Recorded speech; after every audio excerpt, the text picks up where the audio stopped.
નમસ્તે ગ્રાહક, ડોલરમાં સ્ટોક પાછો આવી ગયો છે, રીસ્ટોક થઈ ગયો. બ્લેક કલર ખાસ બધાને જોતો હતો તો બ્લેક કલરમાં ફૂલ સ્ટોકમાં માલ આવી ગયો છે. જોઈ લો, આ બધા બ્લેકના પીસ છે. બ્લેકની ખાસ રિક્વાયરમેન્ટ હોય છે. મોટી સાઇઝ અને નાની સાઇઝથી લઈને બધી સાઇઝ 7 XL સુધીનામાં બ્લેકમાં ભરપૂર સ્ટોક આવી ગયો છે. તો જોઈ લો, આ પેન્ટ તમને બતાવી દઉં છું. આ 7 સુધીના થાય એવા પેન્ટ આપણી પાસે હાજર સ્ટોકમાં છે. અને એમાં ખાસ બ્લેક બધા બબે ત્રણ પીસ લઈ જાય. બ્લેક કોઈ જૂનું ન થાય. બ્લેકની આખું વર્ષ જરૂર પડવાની જોઈ છે. અને આ એક્સક્લુઝિવ આઇટમ છે. એક્ઝિક્યુટિવ ટાઈપના પેન્ટ છે, જેમાં તમે ટોપે પહેરી શકો, કુર્તી પણ પહેરી શકો છો.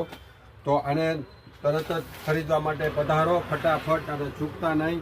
આ સરસ મજાનું આકર્ષણ પેકિંગ પણ આવે છે, અને કલર પણ ઘણા બધા અત્યારે હાજર સ્ટોકમાં રહેશે. અને 1200માં 3 નંગ, નાનીથી લઈને મોટી સાઇઝ સુધીમાં બધામાં એક જ ઓફર છે. લેગીન્સની ઓફર છે 1000માં 4. તો આ ઓફરને ચૂકતા